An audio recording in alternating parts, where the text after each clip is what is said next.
Hello class, today we are going to be learning another method to factor polynomials. This is called factoring by grouping.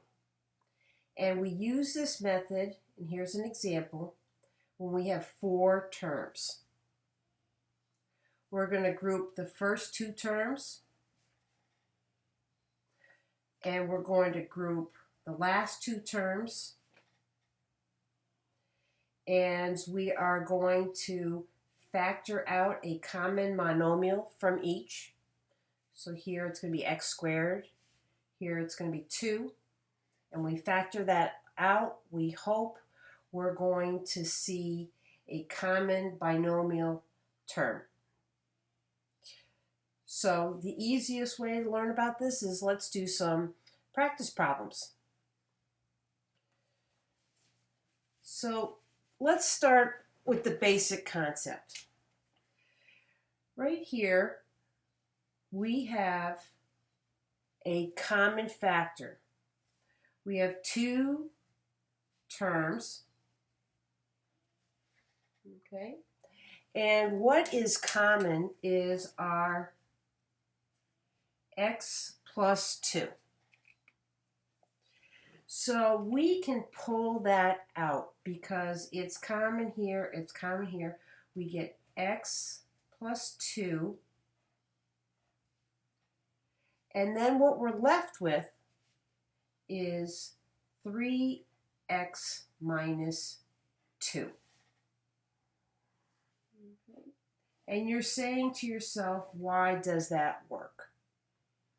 Well, let us see. If we multiply these two binomials, we're going to get x and 3x, which is 3x squared, minus 2x plus 6x, that's going to be 4x, minus 4.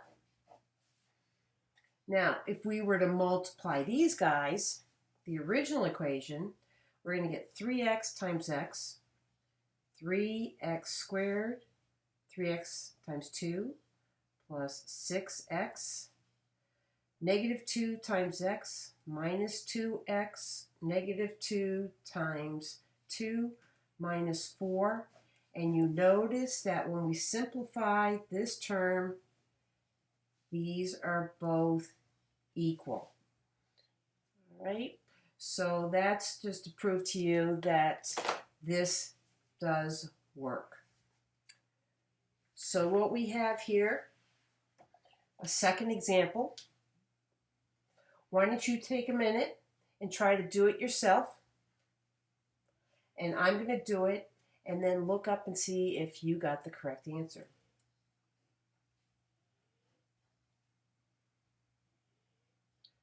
Oh, this one's a little bit of a challenge. Does anyone see what's going on here?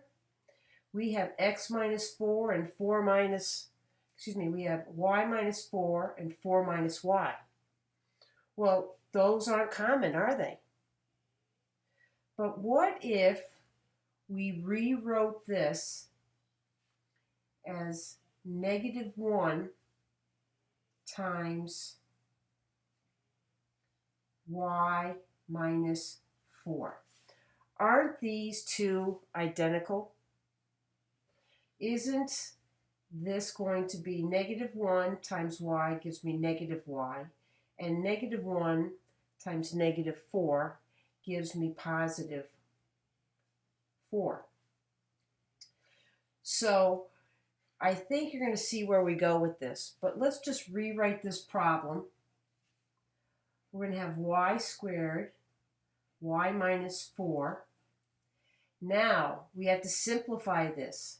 So 3 times negative 1 is negative 3 times y minus 4. And now here is our common binomial, and we can factor out y minus 4 because that's common to both of these terms. And what we're left with is the y squared minus 3.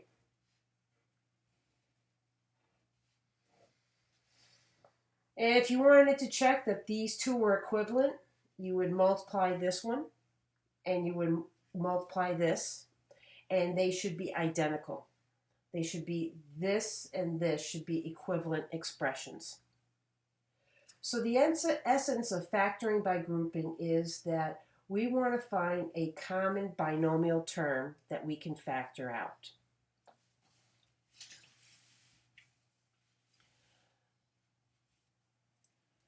All right, so now,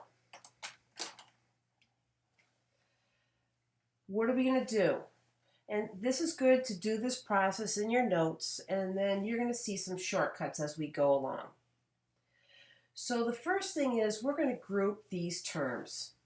So we're going to group y cubed plus 7y squared. Remember, those are our first two terms. And we're going to group 2y plus 14. And remember, when we were talking about the associative property, we're talking about grouping. Grouping just means that we put in parentheses here. Now that we have this, we're going to forget about this. We're going to say to ourselves, is there something common here?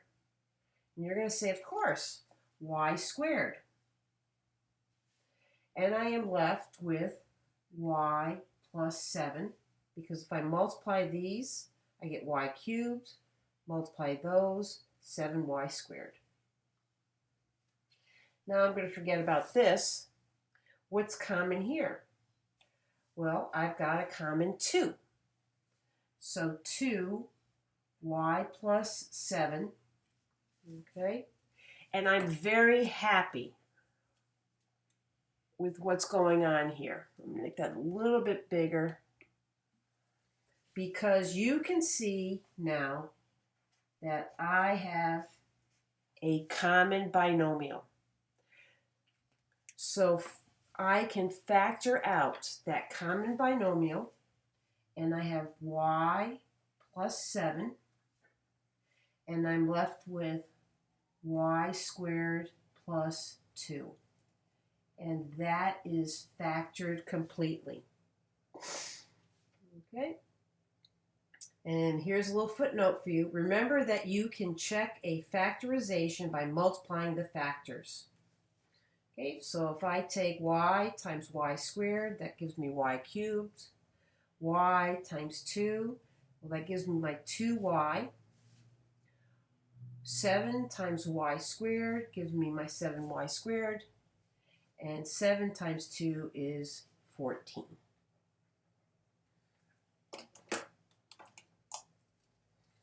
Okay, so now we're going to do this again for another practice problem, and then I'm going to let you try to do some on your own. So we've got our first two sets of terms. So it's y squared plus 2y. We got our next set of terms. Okay, yx or xy plus 2x. We're going to see, is there a common factor there? Take a moment, and you should be seeing that the common factor is y. Y times y gives me y squared, plus 2, y times 2 gives me 2y. Now, what's common here? Well, I've got the x. I'm left with x. Okay, pull that out. X times y gives me xy. X times 2 gives me 2x. And I'm very happy that this is working out. Factoring by grouping. Y plus 2 is a common binomial. I pull that out. Oops. Y plus 2. Let me just rewrite that. Y plus 2 times, I pull this out, y plus x. And that has been factored completely.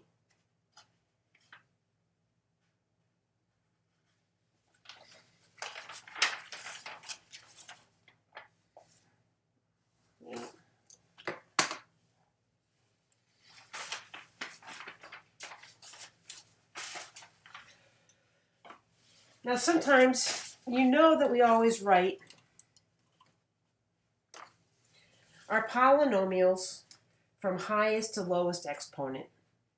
So if we see it like this, we want to rewrite this, reorder the terms from highest to lowest exponents. So I have x cubed minus 4x squared plus 3x minus 12. Right?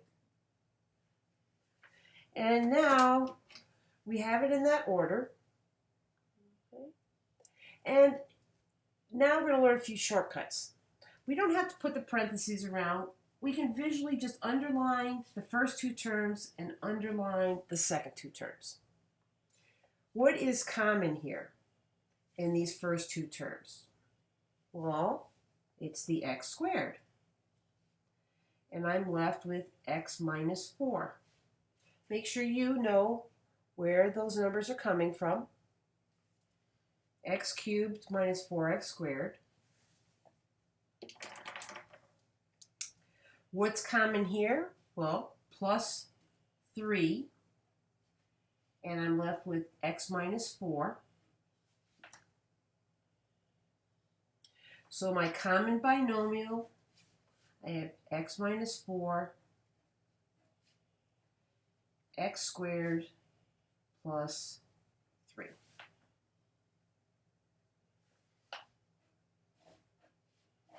All right. So now what I'd like you to do is I'd like you to pause this video and I'd like you to try to do these problems on your own. And if you get stuck, start the video back and you can see if you can figure out where your mistakes are.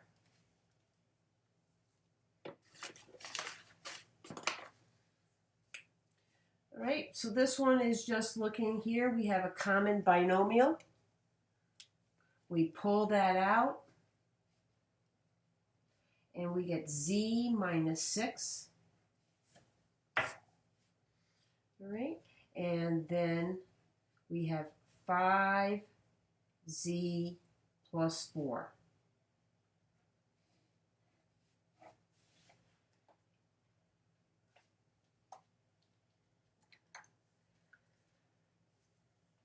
All right, now we notice here that these have opposite signs. So I have to pull out -1 and I'm going to get y minus 1. All right. So because I have the 7 here, this turns into -7.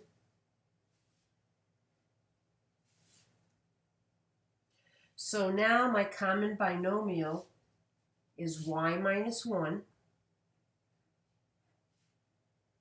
And I'm left with 2y squared, okay, minus 7.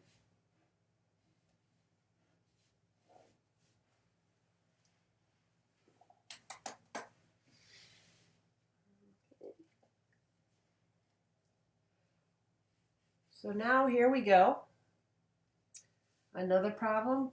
We group the first two terms, we group the next two terms.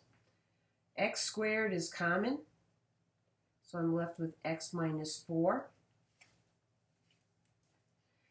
5 is common, plus 5, x minus 4. My common binomial, I'm happy it's the same. Okay, that and that are the same, so I pull out x minus 4, x squared plus 5. Done.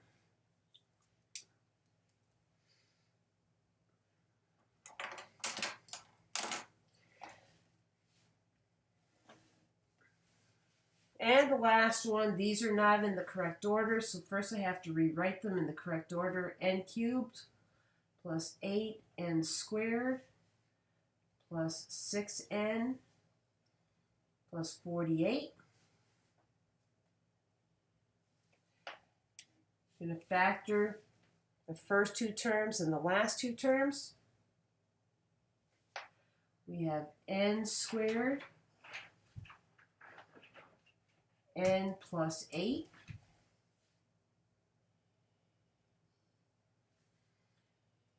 plus 6, because that goes into the both, n plus 8.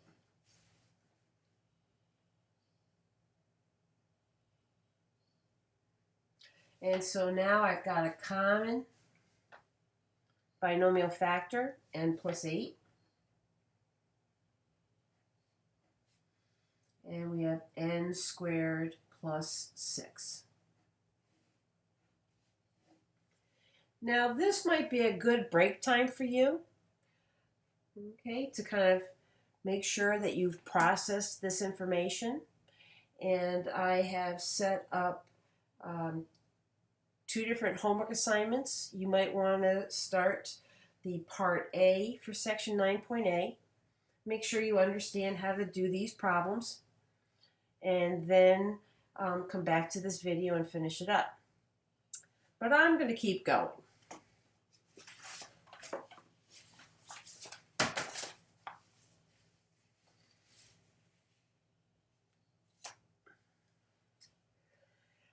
All right. Now, we're going to even be doing more factoring. So, what does it mean by factor completely? You're going to factor a polynomial until it is written as a product, multiplication, of unfactorable polynomials. So basically, you're going to factor it. It's like reducing a fraction. If you had the fraction 500 over 2500, well, you would cancel those out. You'd get 5 over 25. Is that simplified? No, I can keep reducing this. Similar concept of factoring. I'm going to have to keep factoring. So 5 goes into 1, and it's 1/5. Okay? So that is the correct answer. That is not simplified. Same thing in factoring. So, what are the steps or kind of your tips for factoring completely? To factor a polynomial completely, you should try each of these steps. Step 1, very important. Anytime you're factoring, the first thing you ask yourself, is there a greatest common factor? Is there a GCF that I can pull out? And that's always the first thing you do in factoring.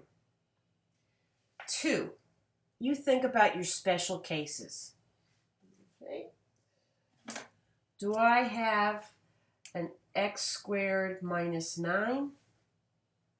If I have an x squared minus 9, you know that's going to be x plus 3, x minus 3. Okay, that's the difference of 2 squares. Or perfect square trinomials. If I have x squared plus 6x plus 9, I know that I'm going to be able to factor that, and I'm going to have x and x plus and plus, 3 and 3. I mentally check it, x squared, 3x and 3x, 6x, 3 times 3 is 9.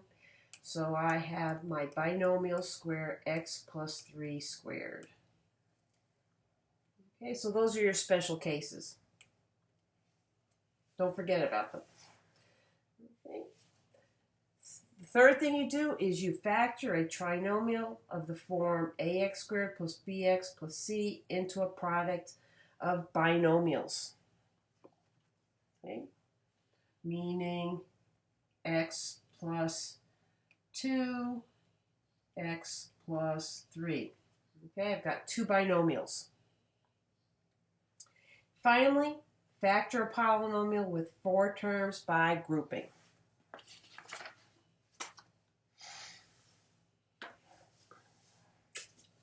All right, so we're going to go through and do some more factor completely. Okay, so here is example A. And I rewrote it here, x squared plus 3x plus 1. All right, and we can go through and we can try to factor this. We've got x and x. Okay. Oops, this should be minus 1. Okay. X squared plus 3x minus 1. So my signs have to be plus and minus. Okay. Now, I'm kind of stuck here because to get 1, I would put 1 here, but my middle term would be, so I would get my x squared, I'd get my negative 1, but I would get negative x and x. It wouldn't be not be equal to 3x. I'm sad. Okay? This is called, okay, when you can't factor, there's a special term for that. So let's see what they wrote here. The terms of a polynomial have no common monomial factors. Nope. There are no factors of negative 1,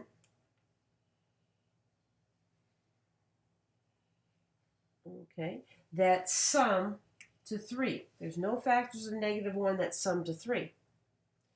This polynomial cannot be factored. Okay, what does that mean?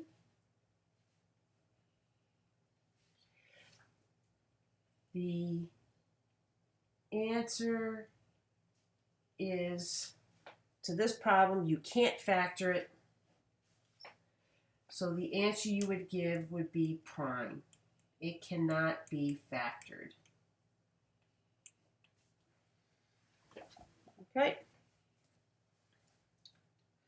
So that's a case where we can't do it. So if you can't factor it, right, then you just leave it as prime.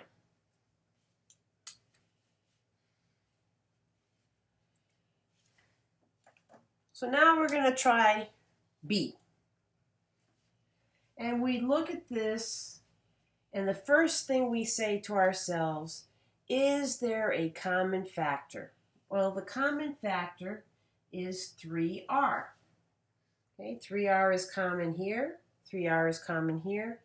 You know, you could put the 3r under here to visualize it. And so now I'm going to get 3r times r squared gives me 3r squared. 3r times negative 7r gives me negative 21r. 3r, okay, plus 10. All right. Am I done? Nope.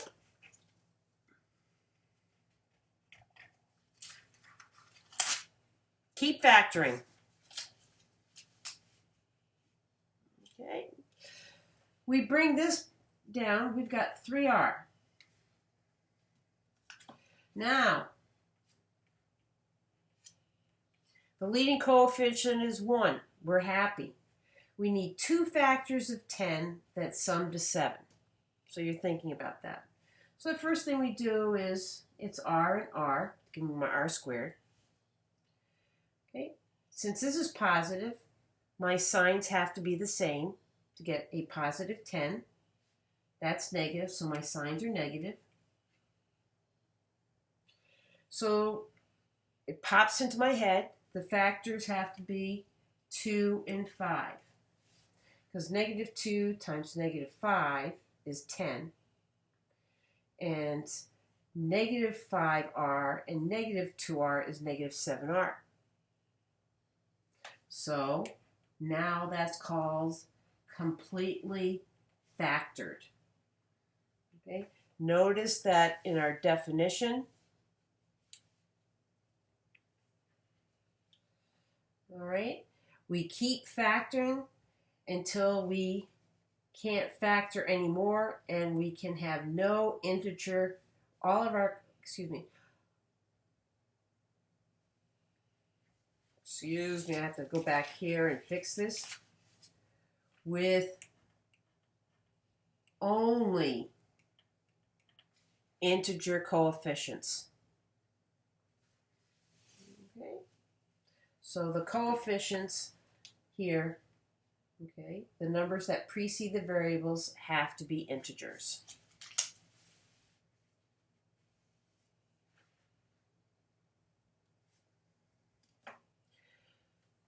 Okay, so now we look at this. Is there anything common? Certainly is. I've got d squared.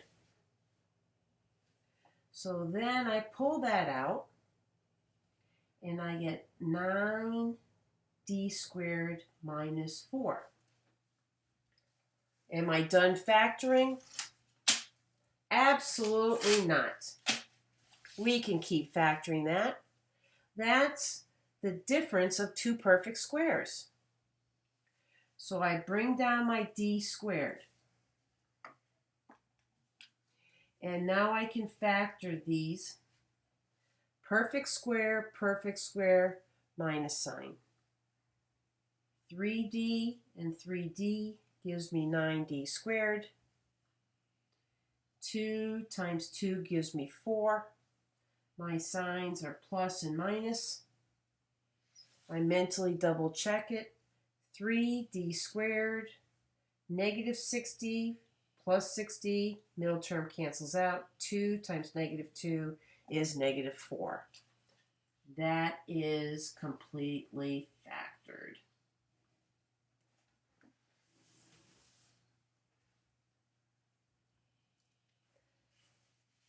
Now I want you to do the next two problems. You should pause the video.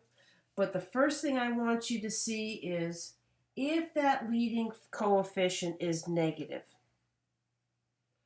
you should always pull out a negative 1. In this case, negative 2 goes into all three terms. Okay, you want to get that negative out of there. So now pause the video and see if you can do it on your own. So not only is the negative 2 common, but the x is common. So now I can pull that out, and I'm going to get x squared minus 3x minus 54. I always have to bring down my common factor. I'm going to set up my two sets of parentheses. Here I know the factors, since this is a leading one, this is going to be x and x. This is negative, so it's plus and minus. Okay. The factors of 54. 1 and 54. Well, that doesn't work. 2 and 27. I need two factors that are multiplied to get negative 54 and sum to negative 3. 3 and 18. Well, that's not going to work. 6 and 9.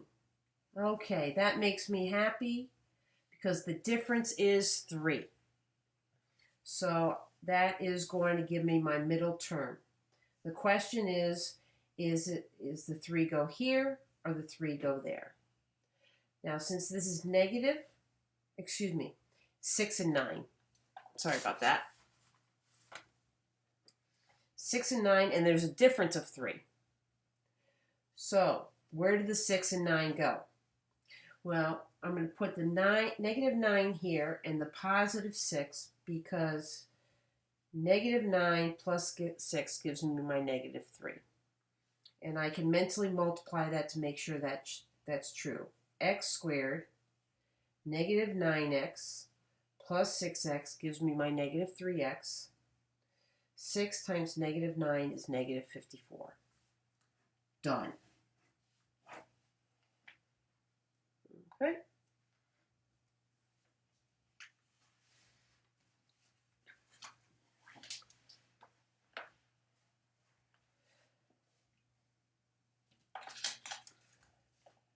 All right, you have to take out the greatest common factor. What is the greatest common factor? Is there any common factor that's a number? Well, it's going to be 3. For variables, if you have a common variable, you take the smallest exponent. So that's 3y squared. Now I multiply it to see 3y squared times 4y squared gives me 12y to the 4th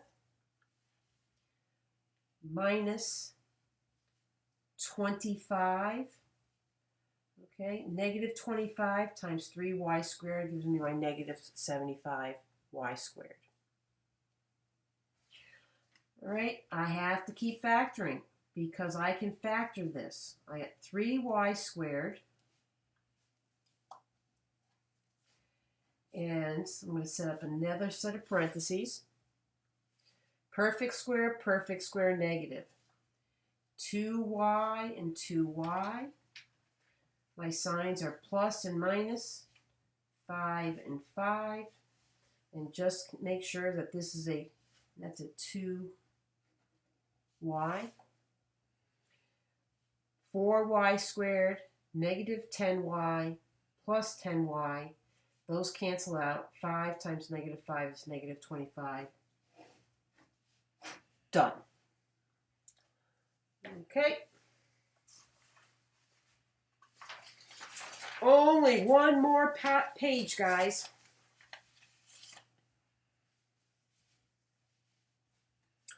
Now we are going to solve a polynomial.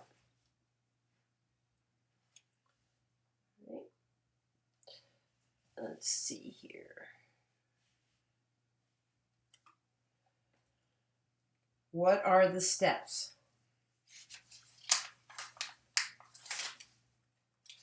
The first step is the equation must equal 0. So here's my equation. It doesn't equal 0. All right. So you're going to add 30x to both sides. And you could do it mentally. You're going to add 30x. You're going to add 30x. Or you could do it mentally. So I have 5x cubed minus 25x squared plus 30x. And that's going to cancel out to be 0.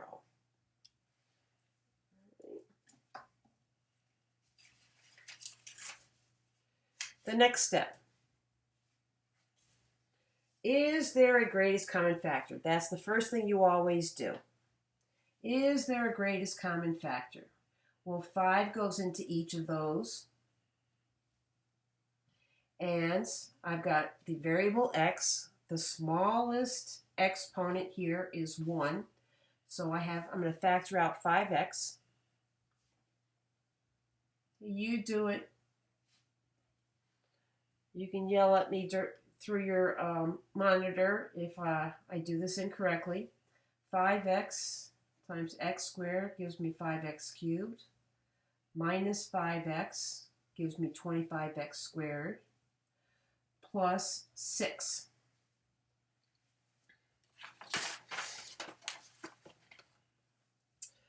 All right. The next step is to factor completely.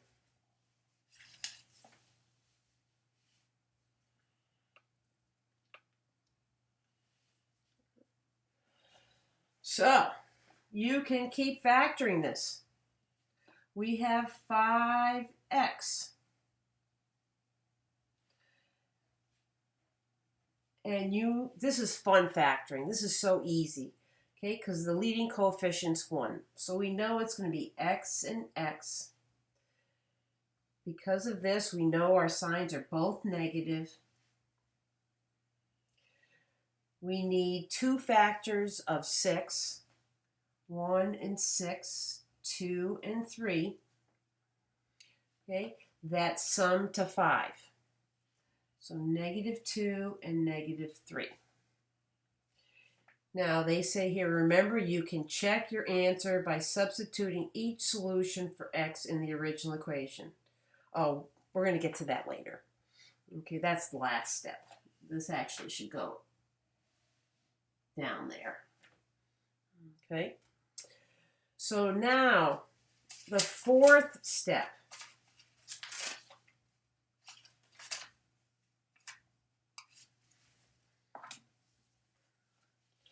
Is to set each factor to equal 0. 5x equals 0. X minus 2 equals 0. X minus 3 equals 0. Okay? Now these are really easy problems. We know this is going to be x equals 0. We add 2 to both sides. This is x equals 2. Here we add 3 to both sides, and we get x equals 3. So here it said to take these answers and check in the original equation. And that is my step 5. This is step 5. Check. All right. Now 0 is so easy to check. If I substitute 0, that's going to be 0 minus 0. So I get 0 on the left-hand side equals 0. Cha-ching, it checks. Okay. Now practice with your calculator to check 2 and 3. Okay. So I can put 5 parentheses 2, and I have to do caret 3. My calculator I have to arrow down. Minus 25 parentheses. X is replaced with 2 squared. Okay. And that gives me -60. So the left-hand side is -60. And -30 times 2 is -60. Cha-ching, it checks. All right. And the last one, practice with your calculator. Okay. And if you have one of these calculators, it's very nice because you can arrow up, bring this down, and instead of having to retype all that, you can just arrow back over, and we're going to replace the 2 with a 3.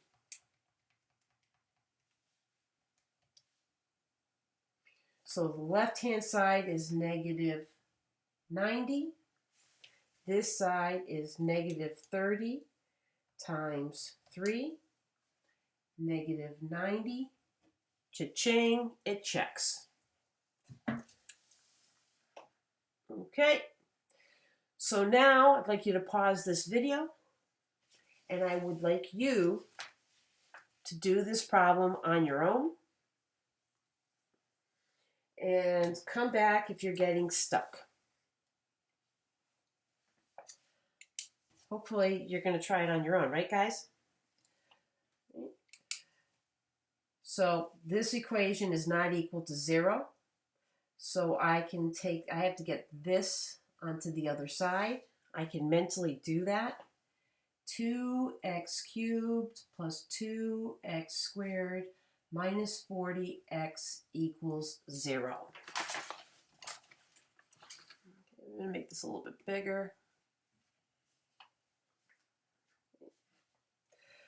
So the next is there a common GCF? 2x. So then I'm left with x squared plus x minus 20. I have to factor completely. So I have 2x, x, and x equals 0. My signs, because that's negative, are plus and minus. I'm thinking to myself, 5 and 4 have to be the pair of numbers that I'm going to use. So since this is positive 1, I'm going to put the 5 here, because that's going to give me positive 5x.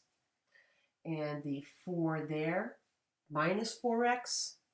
So 5x minus 4x is x. Okay, that checks. Now I set every factor equal to 0. And I know in some of these steps you can skip them, but in your notes you should always have good notes. So make sure that you're writing everything down in your notes. Okay, and that when you're doing the work, make sure you do it clearly. And if you skip steps, make sure that you are confident that those are steps that that you're comfortable skipping. So here we're going to get 2x equals 0. X plus 5 equals 0. X minus 4 equals 0. Here we get x equals 0. That one is always so easy to check. 0, 0, 0 equals 0. I can just check that one in my head. X equals negative 5. Okay, I'm going to let you use your calculator to check it.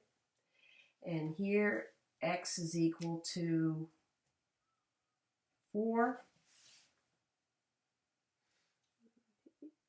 And so you should at least do a calculator check. So that completes this section on factoring by grouping and completely factoring. And I hope you've enjoyed it and you have a nice day. Signing off, Mrs. Groves.